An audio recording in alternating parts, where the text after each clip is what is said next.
Good evening, good evening, good evening. So excited to be back again. Welcome to the Front Porch Stories virtual series sponsored by North Carolina Black Women Roundtable and community stakeholders. We are a program of Blueprint North Carolina, which is a public charity that only engages in the activities that are permissible under the Internal Revenue Code, Section 501c3.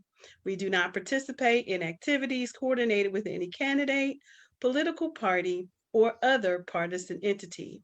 Front Porch Stories is a place of exploration for us to build relationships via the depth and breadth of the lived experience of the Black woman, her journey through life, business, and career, and the highs and lows that mold and shape her experience.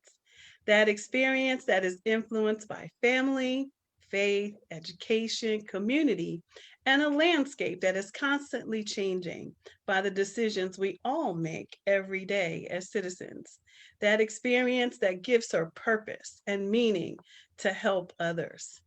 Special thank you to the founder of Black Women Roundtable, Miss Melanie Campbell, and the leadership of National Coalition on Black Civic Participation.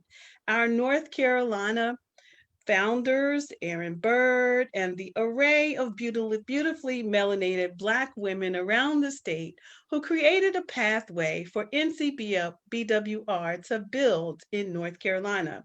Thank you to the Justice Project, funder of our Front Porch Stories virtual series, and the many funders that make the programming of NCBWR possible. The over 30 plus Blueprint partners, Ms. Foundation, and so many more. Your support matters to us. It is because of you that we are, and the voices of Black women are possible. I am your host, Dr. Eve, and we have a very special guest tonight. Tonight, I want you to tune into our guest as she stands in her truth. And we are so excited to introduce to some and share with others Kashia Knight.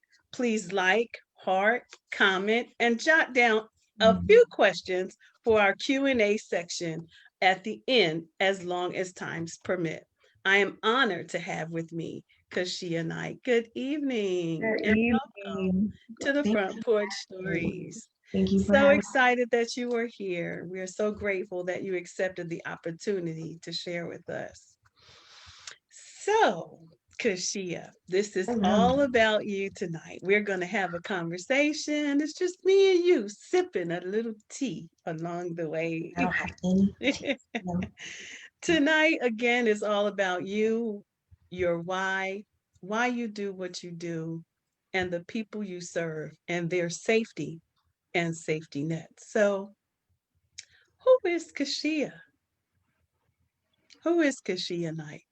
Well, Kashia Knight, hello everyone. I am, first and foremost, I am a Black woman.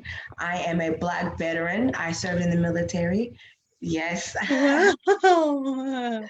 I did serve in the military. I am a doula, a birth rights educator, and I am an educator's assistant by day. And I am an advocate for the birthing rights of Black women and the needs of their Black families as well.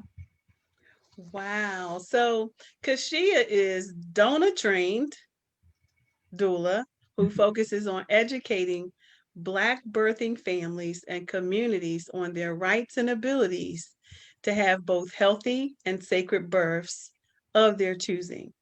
She also focuses on highlighting and rectifying disparities in the lack of assistance and support available to Black mothers and how this can affect the overall well being of mother and child. Because she is also dedicated to collecting and providing needed products to mothers and their families who may need support. So, you spend one on me there about that veteran status. Yes. I tell you, there's always something you don't know. I've been working with you for a minute now, Yes, and I I know. had no clue that you I were am. a veteran. How many years did you serve and what 3 years, branch? 30 weeks, 6 days, the Army. Listen, I was in the Army, intelligence analyst, 35 Fox. Yes. Wow. Tell us about that experience. That experience was very eye-opening. It taught me a lot about how to be a good leader, how to be, and how not to be, how to be a bad leader as well. It also taught me about how to work as a team. It also taught me, I got to experience a lot of, I would say, I wouldn't necessarily say racial discrimination, but gender discriminations. It was, it wasn't even subtle, but that is something that I did experience. But overall, my experience in the Army, I really enjoyed my job, my actual job that I did. So, where did you grow up? Where are you from? Okay, so I am from Fayetteville, North Carolina, 26. However, I am an Army brat as well, so I've been everywhere. I've lived in Virginia, I've lived in Georgia, I've lived in Michigan, and I'm pretty sure friends from every single one of those states are watching. So hello. Any tours? No, I didn't do any tours. I was stationed at Fort Gordon, so that was the only place I was at because my enlistment was really short. So blessed, but it was short. So no, I didn't. So you mentioned that you were an analyst, Intelligence analyst. Yes. intelligence analyst. Now, what does Yes. an intelligence analyst do? Well, we collect, let's see we collect data, all types of data to create a report to assist with the missions of anyone. So that's kind of what I do now. I'm a resource. So I am a hub of information in the birthing community. So I do the same thing, but different types of information. So Mhm, I'm what you call a Jane of all trade by nature. So mhm. You're a master of some things as well. yes, every day. So tell us, you told me this is going to be short, and I don't think so. I think you have a lot of things to share with us, and the surprise that you threw on me about the veteran status was one of Yeah, them. I am a better. So let's take a deeper dive. What is some of the work that you're doing right now in community? Aside, we know that you're a veteran. We know that you're a beautiful Black woman serving in her community, and you're a doula, and you're dedicated and committed to maternal and fetal health alternatives for the Black woman. Mhm. Tell me a little bit about your community involvement and the service that you do or have done in the past. I mean, what led you to do the work that you're doing today? Several things have led me to do the work that I do today. I will start like my entire life. I've always been of service. From childhood, I've always communal service all the way up to anything that I have done. Whether I was girl outreach with Girl Scouts. I've done work with young girls under NAACP, working with children and things of that nature. It always led me to the community. But for this work specifically. Can you ask the question again? Take a deep breath. Got this. I'm good. I just forgot the question. Oh, the question. Why this industry? Why doula Okay, why is services? Why that? Yeah.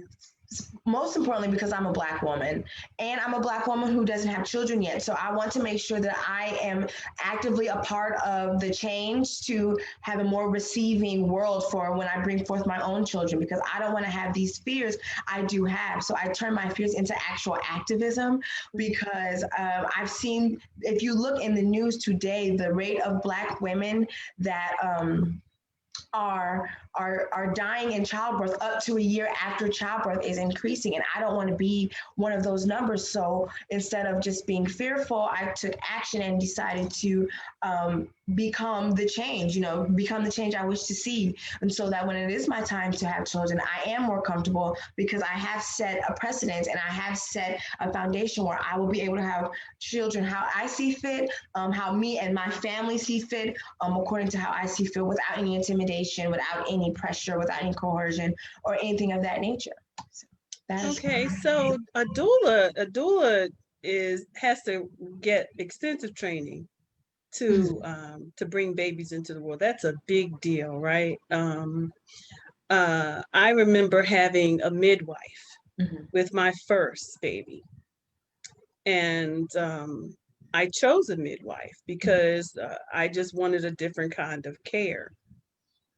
At the same time, there was this huge level of risk that I had as a first time mother. You know, I never expected the stress and the things that I would experience that would somehow jeopardize my ability to have um, a smooth transition into in the birthing process.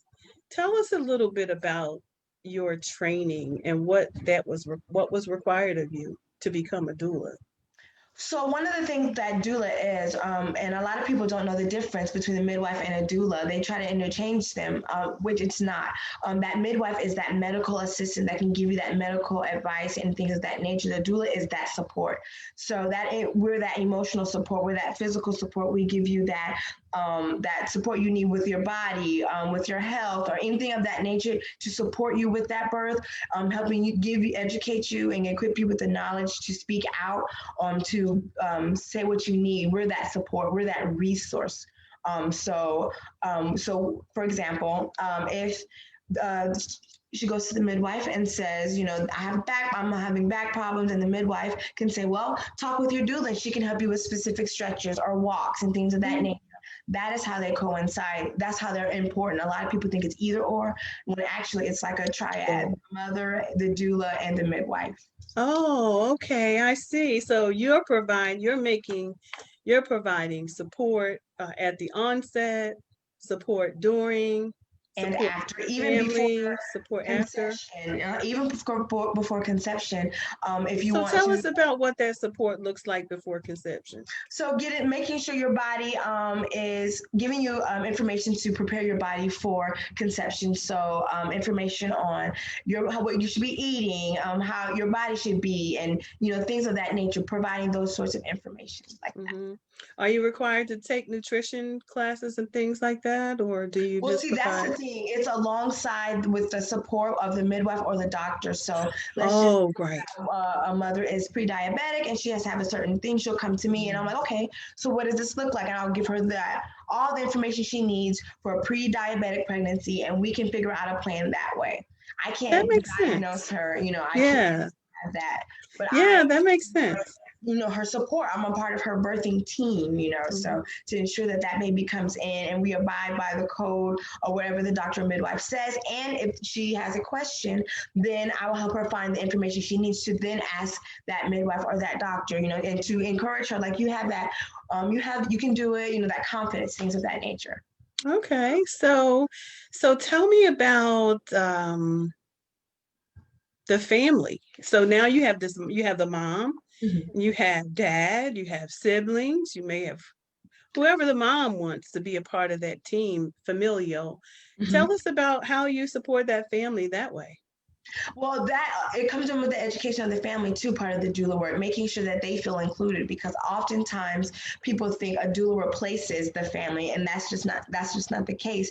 Doula becomes a part of that family for those moments. So it's important for the doula, as I would do, is incorporate that partner into that birthing process, even the siblings. So everyone is included into this, including the birthing plan and the birthing process, and understanding, as much as the mother wants them to be included, of course, but it is always important that, again, it's not like the doula is taking the place of the family. It is um, helping the family even understand the birthing process. And if there are sacred rituals that are attached to it, help them understand the information and the knowledge and wisdom that come with that, things of that nature. Incorporating family. Doulas bring families together, not take them apart. Right. So I'm uh I'm a mature mom. I'm having a baby. I've lost a this is this is just a scenario. I want I want to make that part clear. We're gonna role play.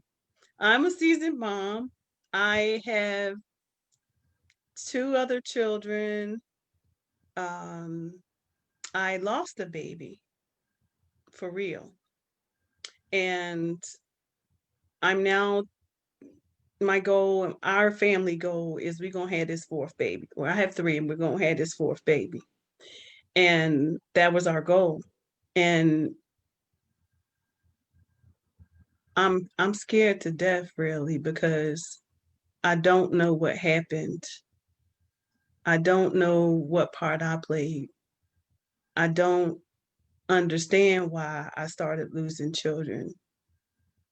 And it was very difficult to have pregnancies and then, successful pregnancies, regardless of the experience. Hello, Wendy. Regardless of the experience that I had, it was very difficult to start losing. And now, emotional support was very, very important to me because what we know is women typically um, hold so much work. We have to do so much for the family. We have to work. We're holding up everybody's banner. And oftentimes the load that we have, the work out of the home, the work in the home, the management of the family, the care of the children, then we have to deal with the inequities in on our jobs, Mm-hmm. the inequity in our pay, the stress in gender disparities, and so many other things that we experience.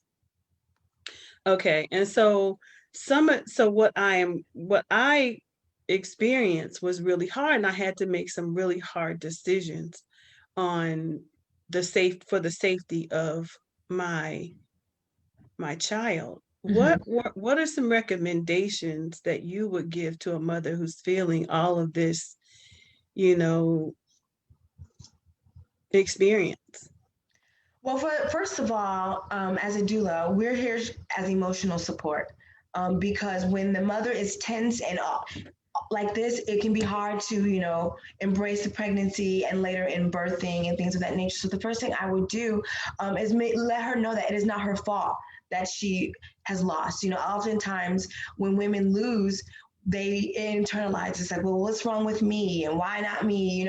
Things will happen in its course, but it's never the fault of the mothers. So first of all, as a doula, I would make sure that she is okay emotionally, have her ask a series of questions to get her to open up because it's very important to converse. A lot of times we have these things bottled in, and just to speak about them is very important, and to speak, into existence. And it's important to bring the emotional aspect higher, because when you have that uplifting support and you know that you have somebody there who you can emotionally depend on and rely on, which a doula can provide, then you begin to release some of those fears onto the doula so she can, be that support for you and so that you can be able to breathe again. It's very important to be that emotional support. And that's one of the biggest plus of having a doula because a lot Yeah. of medical environments do not have, they're not there for that emotional support. It's not, literally it's not in their job description, so Yeah. they're worried about get baby out, get you in, Mhm. Mhm.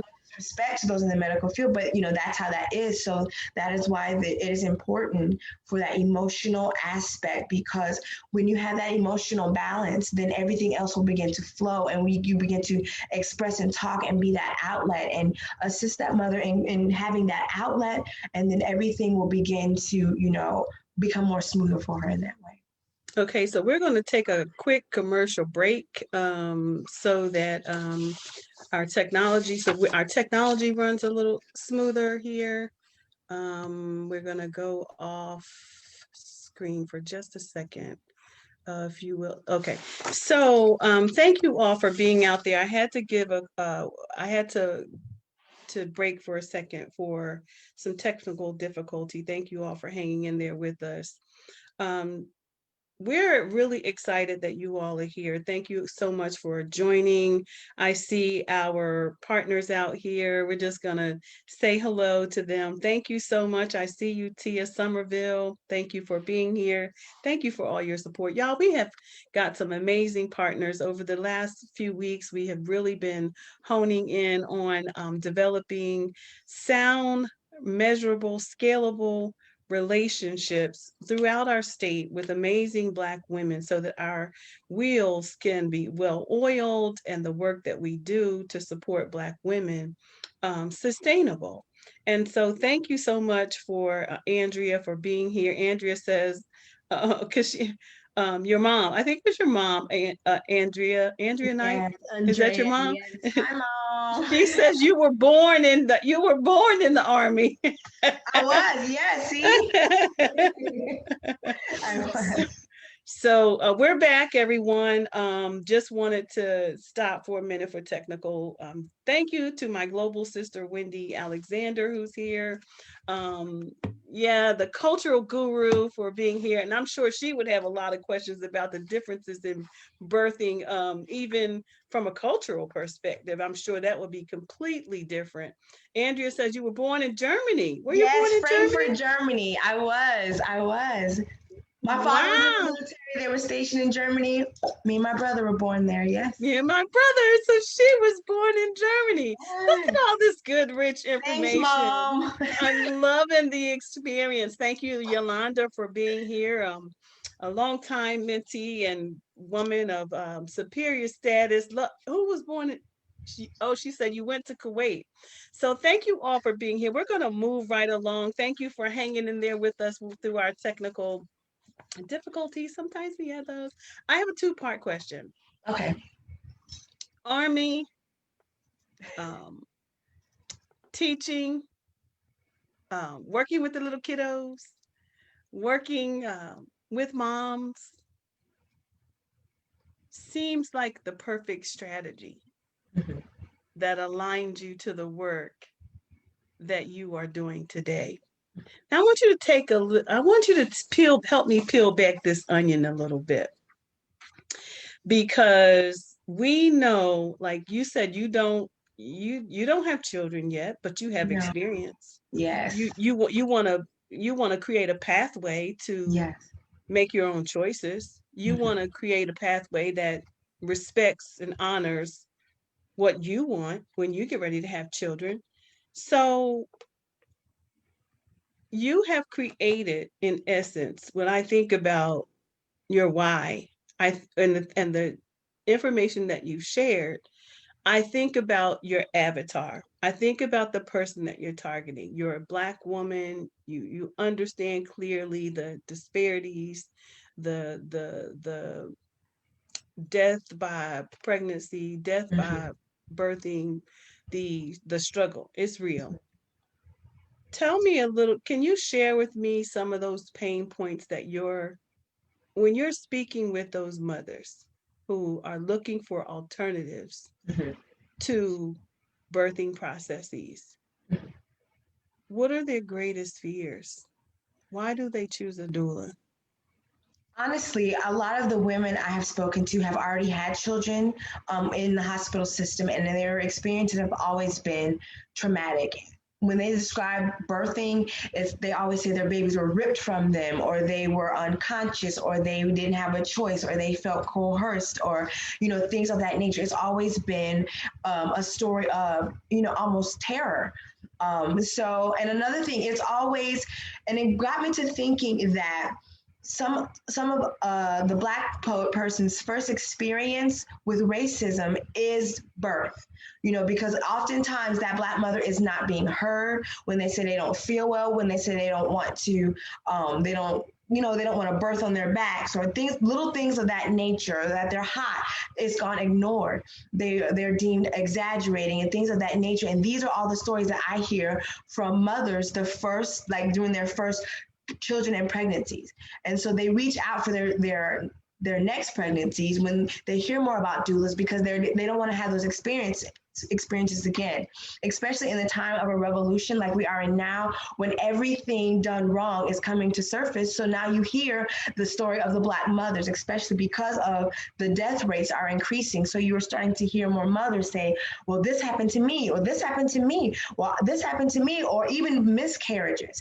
Women will have miscarriages and they will carry around the birth without it being properly taken care of, things of that nature, not being mishandled, not heard. These are all the stories that I hear, so these are all the stories that this just can't be, especially a woman who doesn't have children, I don't want any of these things to happen for me, and I don't want anyone after me or before me to have these fears, or these women coming to me now pregnant because they want to be equipped with the proper information to be able to tell their doctors, no, I don't want to do this, and here is where I don't have to do this, and here's the form that I'm going to do this with. And it's not me telling them for them. It's me to giving you the information and all the resources that you need to become the advocate for your womb, your Black legacy, and your Black family. Because and they're aware of that.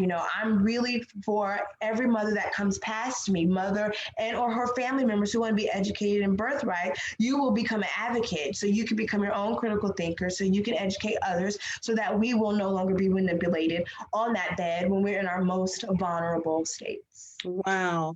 So I was mishandled in a lot of ways, and I won't go into that just yet. I do have a question, since we're going to just stay right where we are, because I think this is an extremely important topic for mothers who are really concerned Mm-hmm. about their laboring. And my daughter was even just had a baby and went through high blood pressure and all these things, and she had the perfect plan, and all of a sudden things didn't go right. But she was always respected. Her wishes were always respected regardless. So Celestine says, well, what are a few tips that you give to expectant Black mothers, and what should they know? Okay. Well, what kind? She Okay, says, so what are a few tips that you give to expectant Black mothers? I guess I want to say, let's leave it in your industry. You have an expectant Black mother, and what are some tips that you're going to give her when she makes the choice of a doula? having a doula. So basically, when my job is to facilitate that she is assisted with creating her birth plan or her birth journey or her whole entire birth story. So whatever she wants to do, Mm, I provide the resources for her. So the first thing I would do, make sure that she contacts a doctor or a midwife or whatever she so chooses to do so, and make sure that she gets aligned with those appointments. Because again, I'm not a medical right.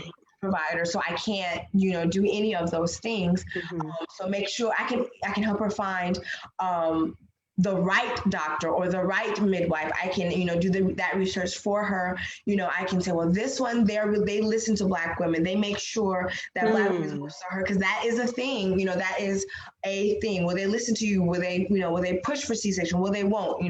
So those are some of the concerns of expecting.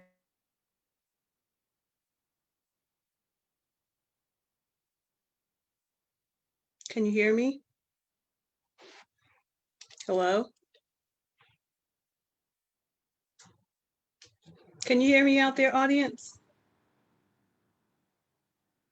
Please give me a heart if you can hear. I want to see if where the source of our difficulty is in the moment. Can you hear us? Hello?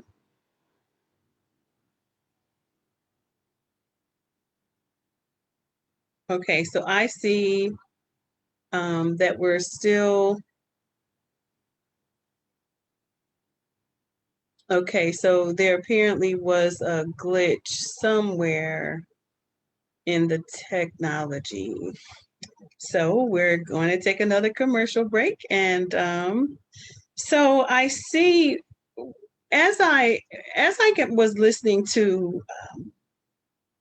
Kashia, my own testimony, while we wait for the resolve of the technology. My experience as a mother, it was a journey. It was a journey birthing children. I think about my first son, who I had high, what you call pregnancy induced hypertension, something that happens right in Black mothers. So that required special care, by a doctor. We all need doctors. So we're gonna have to have a doctor. One way or the other, we're gonna have to have some medical care. Particularly when these things arise, right? When you don't know where hypertension has come from. So I remember that. And I remember having to go through series of stress tests, having to really, make sure that my body could go through the process of birthing this baby who was overdue at that time. So then there's the second baby. The second baby, um, and I'm not even sure what the challenges were about, but with the second baby there was um, a complete placenta previa. I don't know how many of you out there know what that means, but I was all prepared to have this baby. I had my first one naturally within an hour. The second one was again, it was a complete placenta previa.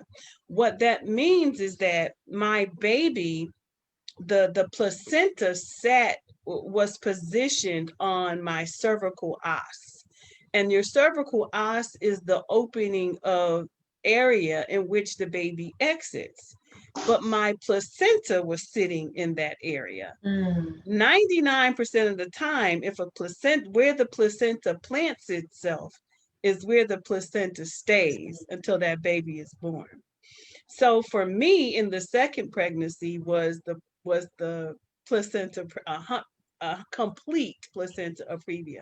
So I ended up having to come out of work, and because I bled. I thought I was having a miscarriage, but really what was happening was that placenta was getting pressure. As the baby grew, the placenta was getting pressure. And so I began to bleed. One of our audience members asked the question about I had to come out of work. So I'm going to go back to her question because she asked a really good question about what do you recommend. Hey, Naima, second baby. Yeah, Naima was the second baby. So she said, how do you coach a mother who is thinking about a second child but concerned about PPD in another pregnancy? And you might have to tell me what PPD is, Yolanda.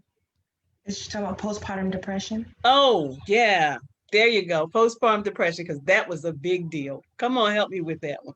Okay, so one of the biggest things that we can do to offset postpartum depression is make sure that that birthing mother has a support team, making sure that has that those people who are there to support her through her birth and after it with her child. That is why I like to practice sacred birthing rituals and traditions where you have the mother, she's bathed and she's taken care of and she's fed and things of that nature. So the best thing that you can do for that mother is be there, be a helping hand, be that helpmate for her, help with the family, relieve some stress so that she can properly heal and so that she can properly become whole again. Because postpartum depression, those things, those things just happen. Those things come up within. So the best thing that you can do is be that sunshine in those days that may be a little gray. Be there for her. Make sure that you're an open vessel for her. I Because totally, go ahead, that was done. I resonate with that so much. And thank you, Yolanda, for asking that question because my second pregnancy, I suffered with postpartum depression afterwards.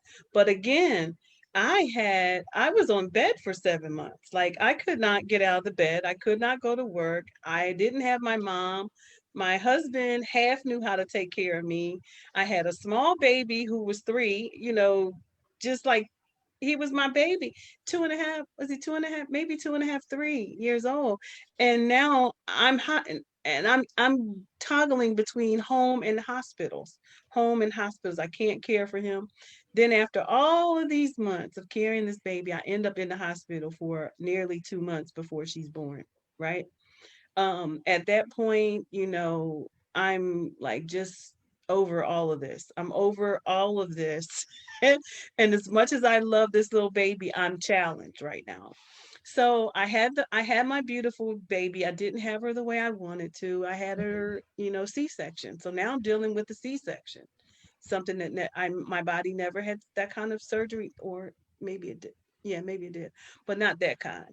So now I have this surgery, and now I have to deal with. I have this beautiful baby, and I want to nurse her, Mhm. and she's so little. She's 4 pound, 4 pound, yeah, 4.5, 4 pounds, something like that. I don't know why I can't remember that right this second, but she was in that 4 pound range. Um, she can't latch. She can't latch, so I'm struggling. And then she's my daughter. She's my first baby girl, and I'm dealing with all of these feelings right now because it seems like when you have a baby, that everybody gravitates toward the baby. Mhm. And mom somehow just like, hey, I'm over here, Mhm. and on top of that, I'm challenged. I have, can't get her to eat. I got a breast. I got to pump all this milk. I'm ignored. Yeah. And I took good care of her, but I couldn't bond. I could not bond with the baby. So and I thank God for a supportive husband. So when you say you provide that kind of support Mhm. for a mother to make sure that that family is good and taken care of, I totally agree. Because if it had not been for my husband's own wit, my daughter could have possibly been neglected, even as much as I loved her.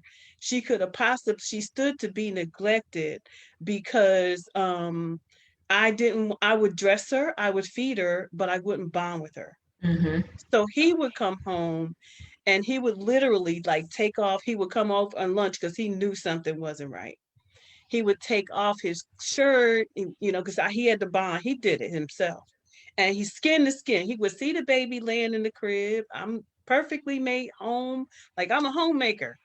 Home is made, dinner is ready, baby's in the crib, but I'm never connecting with the baby. Mhm. So he would come home at lunch and literally take off his shirt, take off all her clothes, and he would bond with her every day because he was a saving grace. Everybody is not that fortunate, Right. to have those support systems. Even if I didn't have my mom, I still had him. He Mhm. still knew and recognized that there were things going on.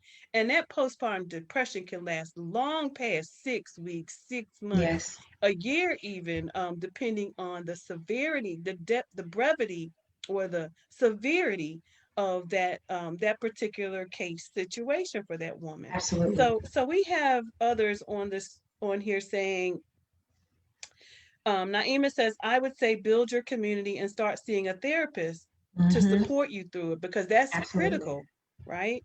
Yes. Um, she also says she had postpartum depression and she's now seeking a therapist and healing doula in preparation for my second baby. Oh, Absolutely. we thinking about a second baby? That's my daughter. That's so cute. And She that's one says of the I'm not. She things. says I'm not pregnant yet. I'm not pregnant yet or planning to be, but I want to be ready and healed Yes. from my first Yes. journey through PPD. That's good stuff. Yolanda says therapy certainly helped her. Yes, and that's one of the things as doulas, we are not the therapist, so that is something we would recommend. A lot of times people try to, cross the lines. That is not where we are. We would, encourage that as well. Right. So we know also, I knew this conversation was going to keep going because the mothers just want to hear from you, girl. So history provides us a timeline of suffrage concerning the rights of Black women and girls, inequities, disparities, and more. What affects her family. And how does that suffrage relate to your industry and those that you serve? When you think about all of the things, our rights, our inequities, you maybe even the ability to have insurance, family medical leave, the all of these things that impact us as Black women when we are trying to have our babies, these are things that we're faced with Mhm. sometimes. What are some of the things you're hearing, and how does this relate? How does this suffrage relate to the industry that you're in? and those Um, that you serve? Absolutely directly. The Black women and birthing has been um, a concern since the beginning of our time here in Black America. If you go back to the existence of the Black woman in America, it begins with being enslaved. That we weren't even permitted to be have our children. That we conceived with our Black man. You know, our bodies were our own. We didn't own our bodies, therefore we didn't own anything that we conceived. And thus, in that time, as we all know, if you don't know, during that time, medical experimentation was on the Black woman's body, and so those experimentations were also embedded into the medical education that we now that our professions that we trust now are taught underneath. So it's a long standing issue with the suffrage of the Black woman and her body and how she sees fit to conceive her children with her Black family. So it's something that has to be undone at the root of it. It's something that has to be first admitted, which it's not happening. But since it's not happening, give the voice back to that Black woman and her Black family, so that you have no choice but to hear it. You know, and you can't deny the deaths of Black mothers. You can't deny that you're having all of these children with no mothers, just no mothers, and because they haven't been heard. And then you hear their families telling stories of, well, she said that her body was hurting, or she said the doctor wasn't listening, and and then you hear even all the way to the nurses that are mistreating. So that implicit and explicit racism and bias that are in the medical field that has been embedded into the medical history of this nation is still prevalent today. But like I said earlier, it is 2020, and we are in that era of what's done in the dark is now coming to light. You can't ignore it anymore, because Right. we're birthing in the midst of a revolution now. So you're not going to kill our Black babies coming out of our wombs. You're already trying to kill them walking down the street. You're not coming for my life and our child's life out of the womb. So Thank you so much for sharing. That was powerful. Turn your volume down on your phone. I believe your volume is up. I do have another question as it relates to that. We've been talking a lot, you and I, in policy spaces about how at the onset of COVID, a mm-hmm. lot of things shifted. Mm-hmm. And when I say a lot of things shifted, I mean um, we even those who were needing to see doctors, all of a sudden we had to pivot Mm-hmm. because they don't want you in the hospitals, they don't want you in the doctor's offices, they don't want you anywhere because we're dealing with a pandemic. Right. So in that case, what we saw was the rise of telemedicine, which Mm-hmm. to God be the glory, I was completely prepared for, on the cutting edge, and really got and really understood because that was a part of my academic research. Mm-hmm. The problem is with that, although doctors were able to pivot, there were a lot of laws passed, there were a lot of things that were done to support telemedicine. There was this process was left out of that process of approval for women to utilize doulas, and it's a part of the expansion, is a part of the Medicaid expansion. I think that we are still in the fight. We're Mm-hmm. still looking at why, if mental health can now be considered um, um, my telemedicine, or that it can be is permissible under telemedicine, then why can't doula services also be expanded as an alternative um, under these services? That's something that's still ongoing, isn't it? Right. It's under Senate Bill 732. It is still under wraps. It's still trying to be ironed out. Um, How many of the women you serve you think um, are in need of this service, even under Medicaid, Medicare, even because you have ADA, you mhm. have the ADA, you've got women who have babies who have disabilities, I but would say about 60%. are, 60%. are these services provided under Medicare? No, no, they're not. And they're And so not provided under Medicaid? No, and so that's why Senate Bill 732 is trying to be introduced to permit doula services underneath that. And so that's why a lot of the work I do is for, because this is what I'm supposed to be doing. Exactly. Because life is a black life is a black life for me. So, Hmm, hmm. and that black mother, she needs to be alive. She needs to know this information so she can live, and not having the resources to do so will not be an option for me. So. Right, right. Well, thank you for that. I appreciate that. That was a whole nother conversation about that Senate bill. But I thought it was important to transition into that because I know that there's a great percentage of our mothers who are in need of an alternative, and Mhm. their current insurance status does not permit that. Mm-mm.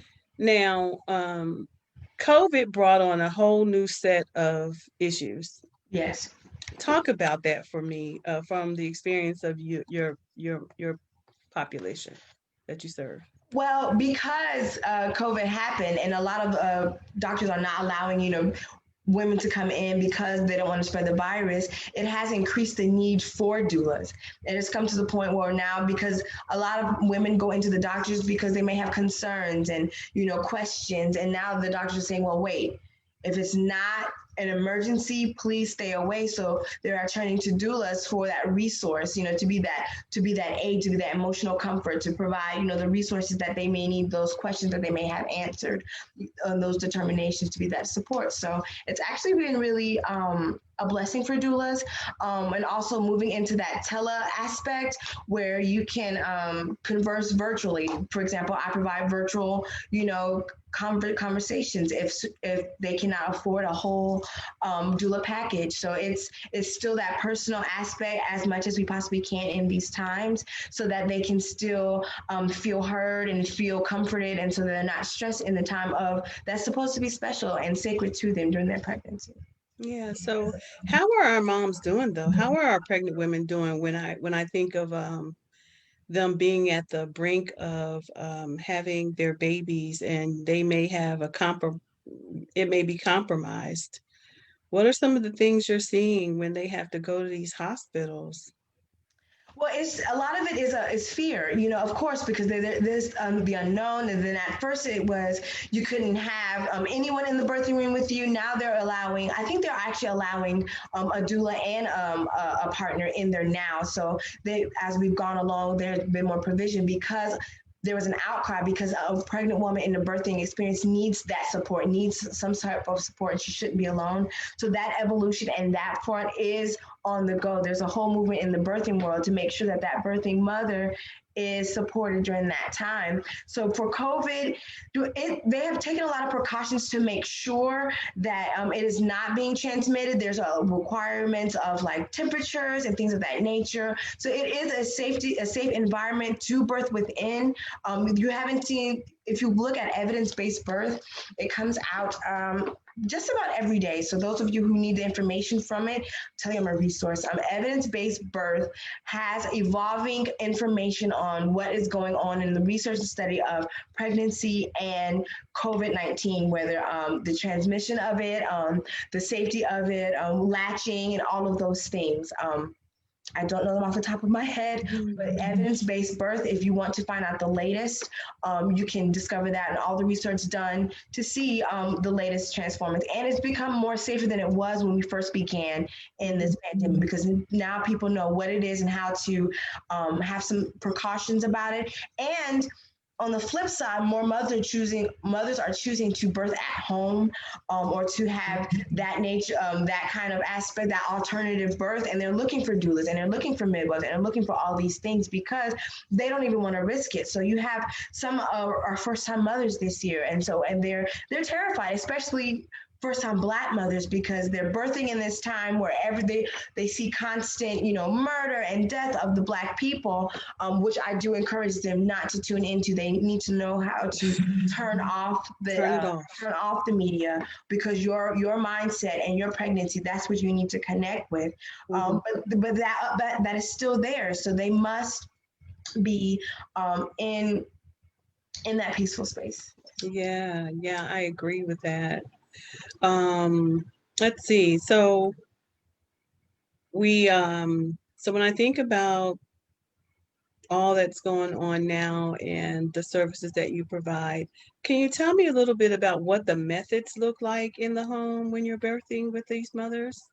What are some of the methods that you're using? Is it water birth? Is it how are you doing that? Like, Well, see, though that wouldn't be in my lane. That would be in the midwife lane of the birthing. I would just be there oh, to make sure, her okay. back. I'm massaging her back. I'm singing to her. I have the birthing ball. Oh, That's okay. me. I'm the one down, and I'm with her. I'm at the other end. The midwife is at Well, the thank you the, for that. the fetal Thank role. you for that clarity. Yes, That yes. really does help. I know my daughter actually had she had a midwife, right, Naima? I believe she had a midwife. And she was with her the whole time. I Mhm. tell you, I remember sleeping in a bathtub, try while she was trying to birth that baby. It was the hardest thing watching your own daughter trying to birth a baby. It was very difficult. So do your mothers have what they need in this moment? Do they have what they need to safely birth these babies? They do. However, I think more mothers need to know that it's there for them. That's the issue. There are the resources there, but a lot of women are unaware of them. They don't know, So that is my goal to make sure they do know.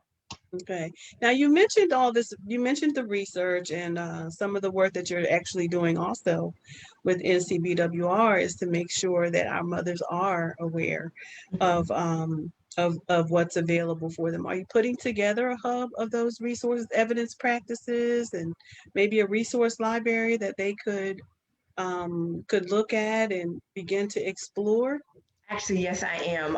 It is not completed yet, but I am doing so. So that it's the free resource. Yes, absolutely. Yeah, so we're excited. So, what does I in a perfect world, post COVID, with all the alternatives, Mhm. what does ideal safety look like with everything changing so rapidly?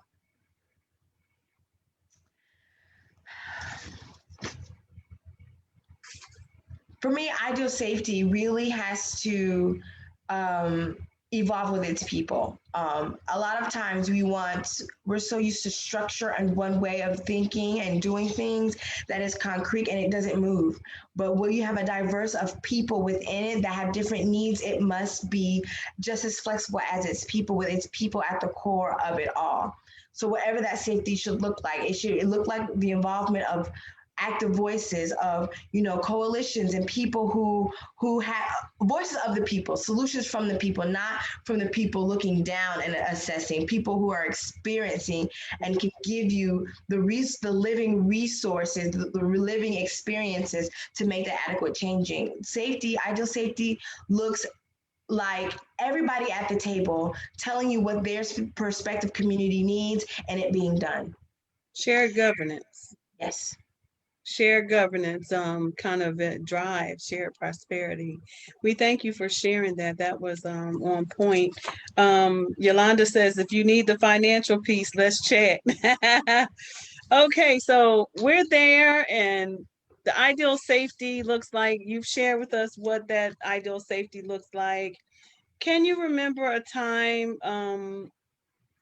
well, obviously, you have been standing in pure resilience most all of your life. Mhm. Born in the army. Is that the branch?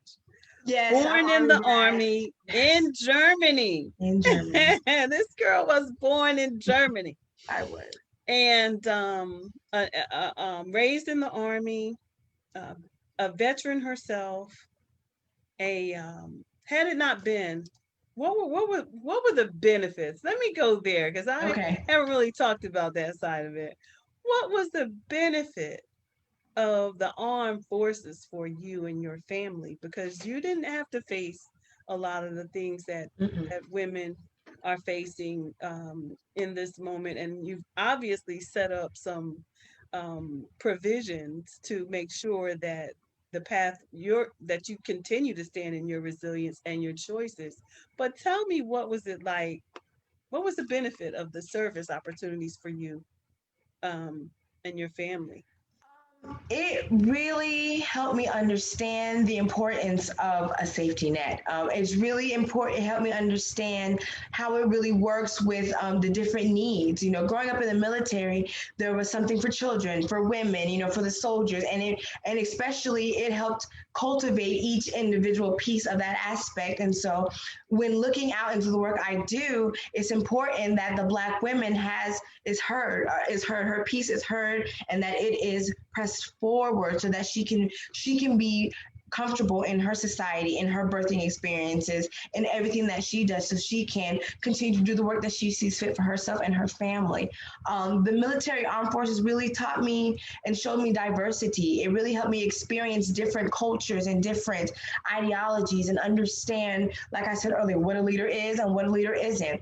It really taught me, it really showed me disparities of people who weren't within safety nets and comforts and understandings that, everyone doesn't have that. And what can we do to have that? And within that, it was all volunteer work too, because you always have to reach back and help someone else, not for the show of to show everyone, but because it is the right thing to do, and in hopes that they turn back and do so, that pay it forward aspect. And then you do so with knowledge and that education, so that they can therefore go out and teach and help others, and then just spread in the most loving way, so that we can all, self-actualize. Yeah, so being in the army is like being in a league all of its own. It's like Yes. they take care of their people, or do they?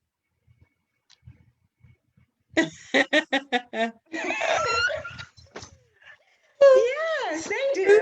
so so there's that, right? So there's that. But for the most part, when you go into the military, Mhm. you have You're the covered. benefits of yeah, you're covered. You got education, Food, you've got shelter, food, you know. shelter, water, all of those things. Hmm. Hmm. And what happens when you're released as a veteran? You better have a plan. That's for sure.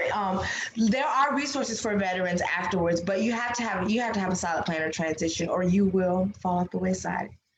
That's unfortunate, but and not everybody does have a plan. So I again am blessed for that. Hmm. So how is it? Do you see a lot of pregnancy? Well, obviously, because you have mothers who are wives or spouses to um, those who are enlisted. Hmm. What's it like for them? What's it like birthing in the army? Same. Well, that's not my niche. I don't handle army I wives. mean, you didn't see any of that in No, I was actually there. so. Well, there were some pregnant soldiers, but there were programs for them too. Hmm. So there were programs for pregnant women within the army, so they were even covered. Um, Always resources, all Yes, solid always. There was a resources. resource for everything within the military, which makes complete sense when trying to implement something in the civilian world with whatever program or anything that you produce. Like, how is it helping? How is it providing? Because when you give somebody a resource, they take it, they evolve, and then they become better, and then they do what they're supposed to do, their purpose and past. That's what a So resource is, yeah, and yeah, that's what its yeah. purpose is. Yeah, and so I often think about the number of stories that I hear when people come out of the armed forces, whether it's honorary or not. And I think about how they aren't, they serve so many years in the armed forces, and when they come out, don't feel like they were honored in every way, Hmm. because now we're dealing back into civilian status. You now too have to um, are subject to the same um, systems that Hmm. civilians are Hmm. subject to. And so, what was that like transitioning back from military to civilian life as a Uh, Black woman? Did my I did we talk about transition that? my transition was fairly easy. I had a plan before I got out. So it was smooth. I made sure, because my father was a veteran and I had military within my family. My family made sure that my transition was easy, Mm, because they had the knowledge before I did. So, but I did, in that process, I understood how it can be easy to just drop off and fall off if you don't know what you're doing, because there is that lack of communication. Like, when you're done, you're done. You get some papers, and then you're like, now what?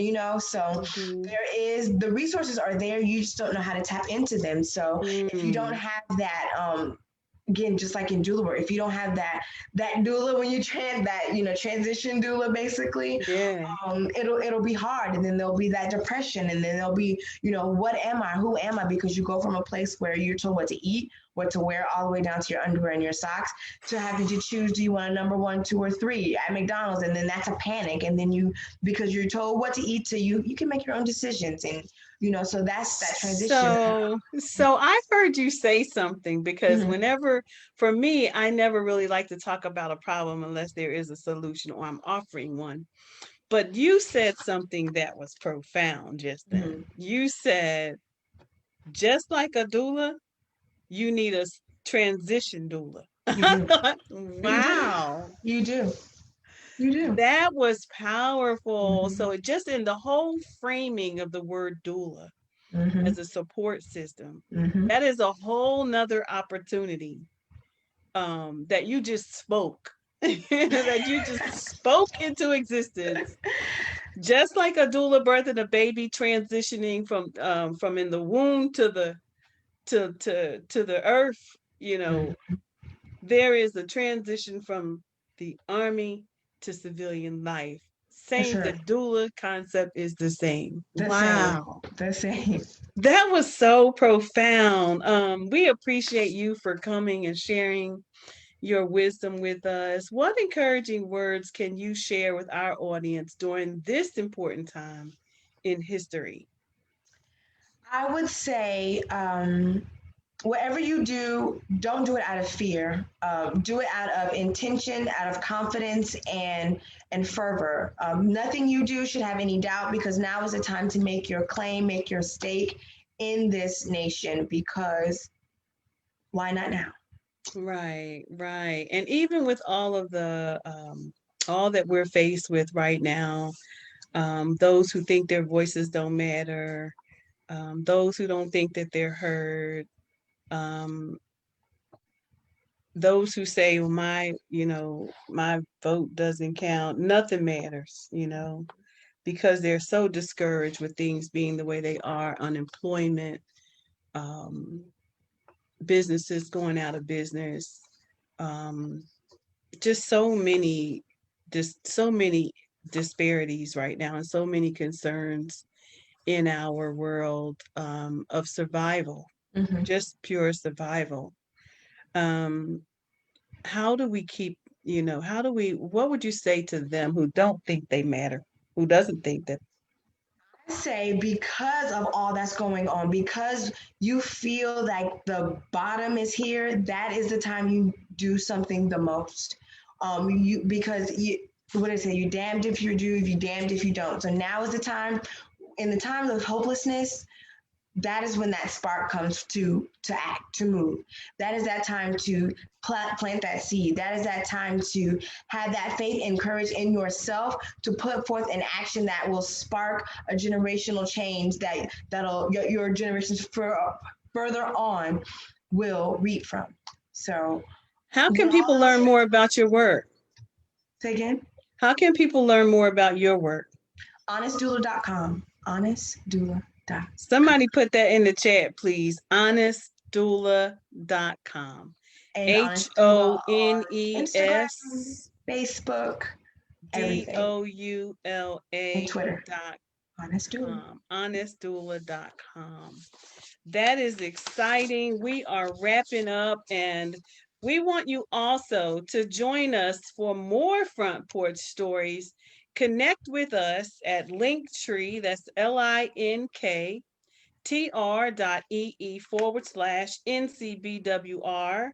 Also want you to follow us as we culminate our stories together during our second annual Black Woman Rising Summit, to be held December 5th, 2020. Want to check in really quick. Always wanted to make sure I go back and make sure I didn't look over anyone because there were a lot of people on tonight. Checking in. Thank you, Tia Somerville. I see Andrea, Yolanda, Makumbe, Celestine. I see Wendy, Alexander. I also see my daughter, Naima. Thank you so much for joining and the contributions that you've made as well. Jessica Walker, who's joined us. Ramona Jones, my Yes. other sister from the Fearless Visionary community. Thank you, and thank you for your support. We appreciate you. Let's see if there are any other, didn't want to go any questions to go unanswered. I also see Rebecca Thomas who says, things I wish I knew that I know now. Wow. Thank you so much for that, Rebecca. Andrea says, really, if you're not careful, it can be a false sense of security. Wow. So thank you all for joining, and we appreciate you for all that you are. So, again, follow us as we culminate our stories together during our second annual Black Woman Rising Summit to be held December 5th, 2020. Thank you for joining, and until next time, please stay safe and don't forget to complete your census. That's good. Peace and blessings, everybody. Stay with Peace. me.